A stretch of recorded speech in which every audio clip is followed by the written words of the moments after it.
Listen in Colour. Hi everyone, welcome to Listen in Colour with me, Rachel Walker-Mason. Today we've got something brand new, and I think it's something from a computer game, which is not really my kind of genre, but I am excited to look at this.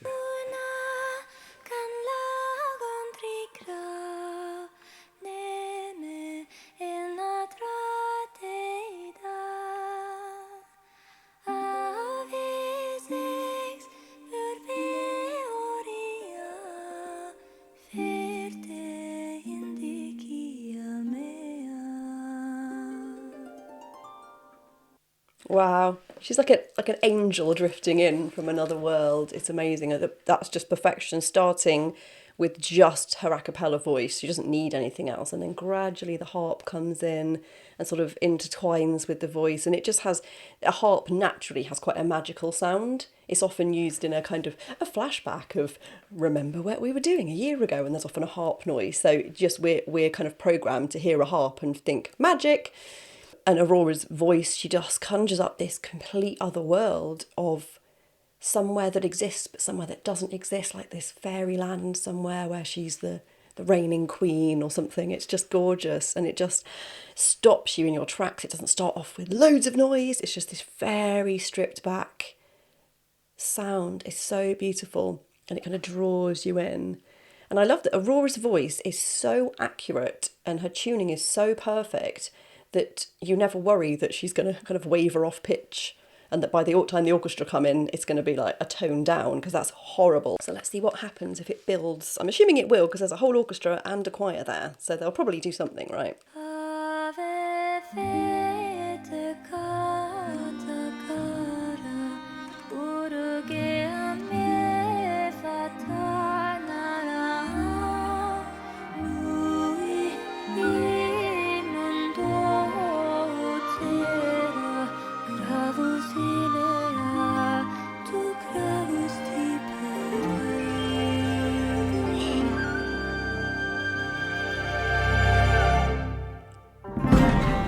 Oh!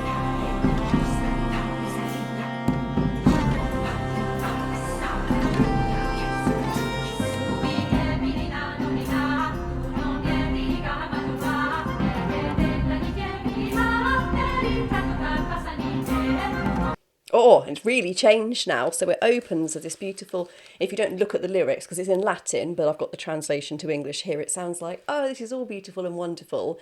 And then there's this sense of something being unsettled, and then the choir come in, and it's a very different sonic landscape then. Everything kind of heats up and feels more urgent, and there's a real like push with the choir, and they're singing in a kind of repeated phrases that are much quicker and wordier, so it gives the sense of urgency, and the orchestra are kicking in. I love the mix they've got here with a standard orchestra instruments, and then a mix of native instruments from different countries that just instantly, as soon as you hear them, you feel like you're in a folk song from that country or from a land that you don't know. And it's beautiful. It's very like Howard Shore's Lord of the Rings soundtrack. It just transports you to a different land. Like sonically, you like, oh, I know I'm somewhere that's not on this earth, because the combination of these instruments is perfect for doing that. It's gorgeous. Okay, let's continue.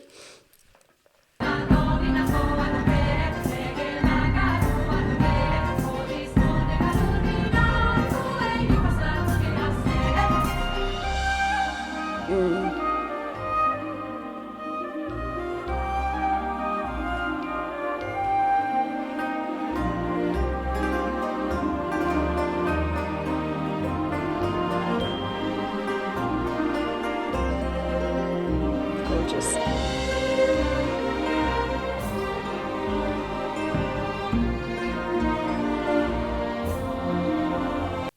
Oh, it's lovely. It's just so beautiful having this mix of kind of native instruments. Like quite a lot of them are wooden, so they just have a very different sound to the instruments in a standard orchestra, which usually like brass and yeah, various metal things and stuff. This is beautiful because you've got the contrast of that to then the strings come in with this big washy beautiful string sound, and we're trained by, you know, watching films and stuff quite often in movies where something incredible's going to happen, like a battle scene's coming or something emotional and romantic's happening. There'll be this wash of this beautiful string sound, and we're kind of conditioned to go, oh, this is a beautiful emotional moment. It often kind of brings on, people often cry when they hear that big wash of strings because it just sort of tugs on our heartstrings. It's so beautiful, and that's just this gorgeous contrast between these kind of wooden instruments that are quite bouncy and more staccato, and then this beautiful wash of strings. It's just gorgeous, and it kind of paints the kind of discontent in the lyrics. There's quite a there's some amazing lyrics in this. So when the choir start coming in, they're saying, "Oh moon, benevolent mistress, where are you?" So there's an enormous moon above Aurora, which is gorgeous. So you start reading with the lyrics and going, oh, okay, so there's some discontent here. They're not very happy in this magical land. Something's gone wrong, and they're looking for answers, perhaps. We would rather let the frigid night of death blind our eyes, gosh, that's strong, than to sing in disgrace for a false radiance. That is gorgeous poetry. I love that. So they're singing it in Latin. Latin is a very comfortable language to sing in, and it's got quite open vowels, and no one really knows what Latin originally sounded like, so we just sort of twist it to be this kind of open Ave kind of thing. And so they're singing it in Latin, but it doesn't sound like Latin because of the instrumentation and the way the voices are being used. It sounds like they're singing something more like Icelandic or Finnish or something, which it isn't, but it's got the odd juxtaposition of the two things really works.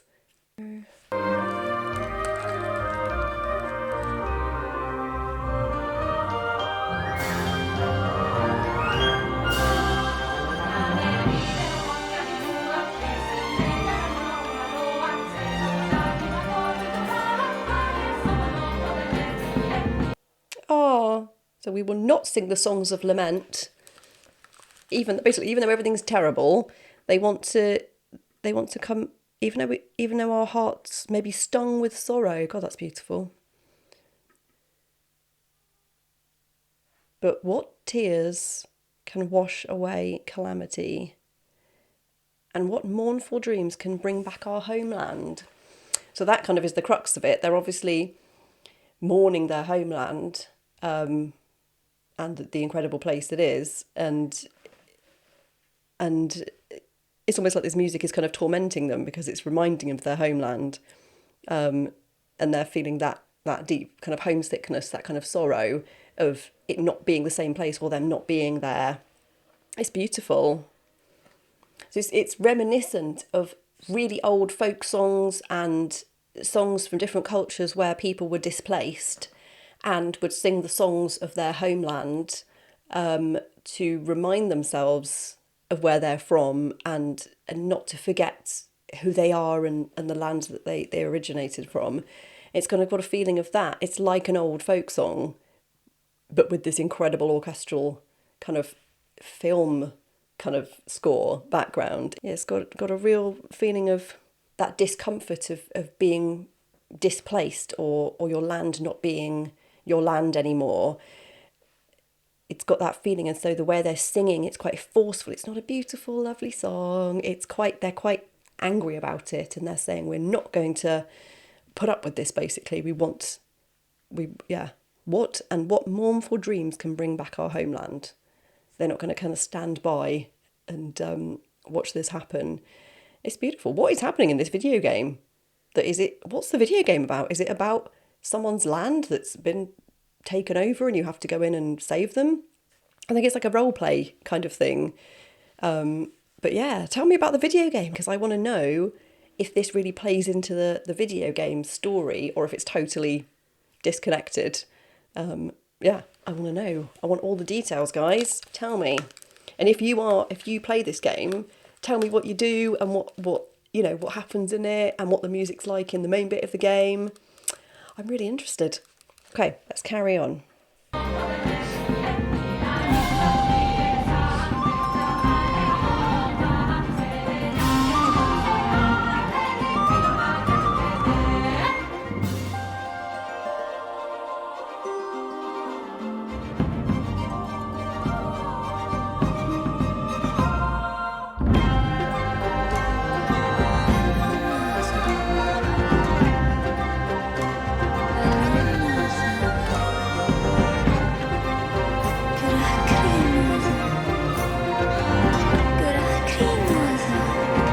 Oh, I love what's happening here.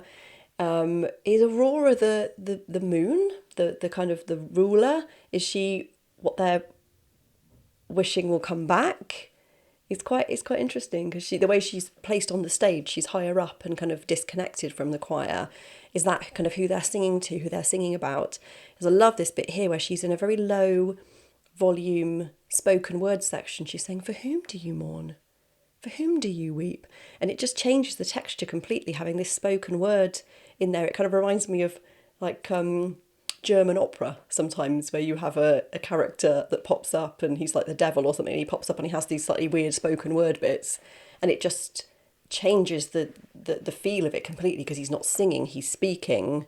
And she's doing that. It's this very spoken, very underspoken, kind of just in a very gentle, inquiring way rather than shouting at them, but it completely changes the texture of the music, and you know it's going to build to something else. Like, it probably won't end there. And let's see what she does. Let's see if she gets angry or something. She hasn't gone into her full voice yet. We know what a big voice she has, so it'd be really interesting to see what she does at the end. Oh, it's building back up.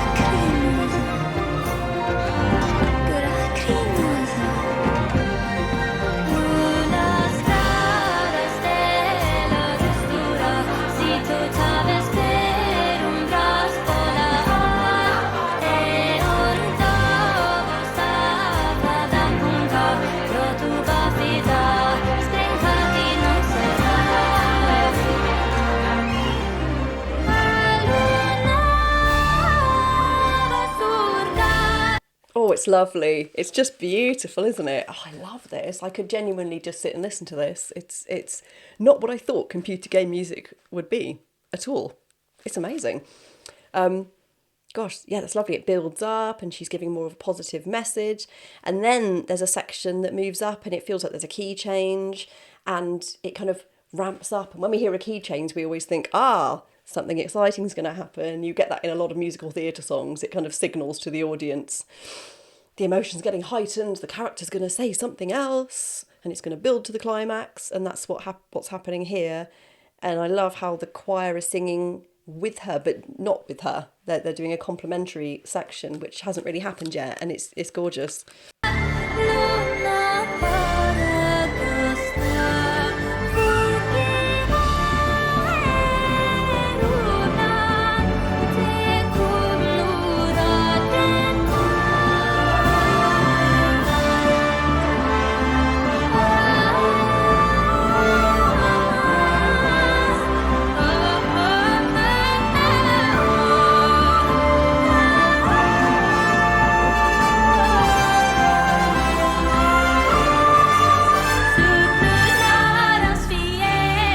I don't want to stop it because it's so beautiful, but gosh, she does some stunning things there vocally. She's got such control over her voice, isn't she? And she's doing these very light kind of so she's in a kind of fully sung, really pretty, I sound lovely kind of mix of voice. It almost sounds not exactly operatic, but it's quite a light sound. And then she goes up into the She's very dexterous to be able to do that. That's quite a kind of coloratura soprano kind of thing to do. She's got that dexterity to her voice. It's so beautiful. And I used to be a coloratura soprano. I've got a very small voice, but very flexible. So I know how hard those kind of things are. And she does them with such ease. Like, she's like, I can just knock them out. And then she goes into a much harder sound here and flips it into almost speech quality. So she's more of an ah. So from that ah, and it has a completely different quality, and she's got that kind of, not exactly aggressive, but this much more forceful tone of what's going to happen and what she's hoping for in the future for this land. I just love the command she has over her voice. She could do anything and I just go, yeah, that's great. Not just the command of her voice, but she always knows what to do when. Like if she sang a whole song in speech quality, it would be a bit much. We go, oh, that's it. Just becomes like being bashed over the head when someone's just forceful and the whole time. But she uses different parts of her voice, like different colours, like different gears of her voice. She uses them so beautifully throughout the song. You never get bored. You never think, oh, I've heard enough of this. She'll go into a different vocal gear. And she's kind of limitless with the things she can do and the range she has. So it's really exciting. Whenever I get to hear something new of hers, I'm really excited to see what she does, because not all of it's pretty, but I really like that. I like that she doesn't always make obvious, beautiful choices. She makes the most interesting choice and the one that paints the lyrics most faithfully. If any of you would like to buy me a coffee, or a tea, as we say, because we're British, then please do. I would really appreciate that. That money will enable me to make more videos for you, make more music, will help me with my Grammys projects, and lots of other things I do. And a huge, huge thank you to those who have already bought me a tea. I really appreciate it, and I will be looking at the videos you suggested.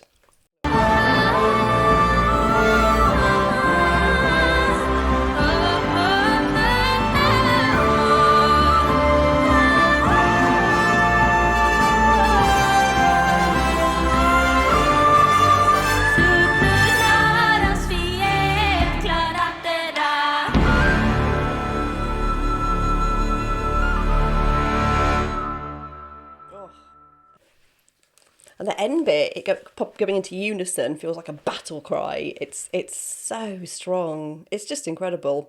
So colour-wise, this one really changes throughout the song. And I think it's Aurora's voice. Like, she just does so many different things, like different colours in her voice. I sometimes say it like gear changes in a car, but it's like she goes through like a rainbow of colours with the different textures of her voice. So this one starts off quite like the kind of the silvery colour I often get with her voice, that very light colour. It's very, and then it goes from that very sparse kind of light into a heavier kind of like a foresty green when all the instruments are there, and then the voices come in and it's like this beautiful like blue, like an ocean sailing over the top. It's just lovely. It all feels like in harmony with each other. It's gorgeous, and it looks like it's in harmony with each other, like nature.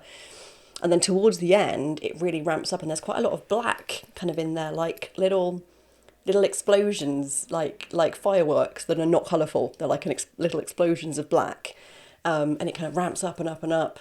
And then when you've got the flutes and the piccolos and recorders and things coming in and doing those really, really high notes that come out, they're kind of like fireworks as well, but they don't really have a colour. They're just like an explosion of kind of red or something. They just come. They're not like sparkly like a firework. There's these little slightly aggressive explosions that just pierce the texture at the top. And it's really exciting. So like visually, it's like a whole journey. It's like I've watched a video game just in my own head. I love that. Do you guys think I should watch more? Well, listen to more video game music. What do you think? Yeah? If so, suggest some to me, because I don't really know. That's kind of not my field. But yeah, if you know any awesome video game music, let me know, because I would love to have a listen and perhaps review it for you. London Voices are one of the best choirs around. They are absolutely stunning. Their unison is so perfect, and it's really hard to get that in a choir, but they blend so perfectly. They don't have different vibratos and things. They're just in a solid unison, and their harmonies are just perfection. They can kind of sing anything, because they do a lot of singing for pop singers, and they do classical things and stuff like this. There's kind of no limit to their abilities, and I'm always really excited whenever I see London Voices on a track or on billing for a show. I'm like, yes, it's going to be awesome, and I just think they're amazing. Yeah, check out some more of their stuff, because they're everything. Like, one of my long held dreams is for them to perform one of my musical theatre pieces, because I think that would really work with their voices. If you are enjoying what I do and you'd like to see some more, please remember to like, subscribe, share and comment. And I reply to all your comments. I read all of them. So, oh no, that was wrong. Okay. If you enjoy what I do, please remember to like, subscribe, comment and share. I love reading your comments, and I love liking all of them and reply to as many as I can. It's really me doing it, not anybody else. So I'm always happy to read them. And stay tuned, because there will be lots more coming soon. Have a colourful day.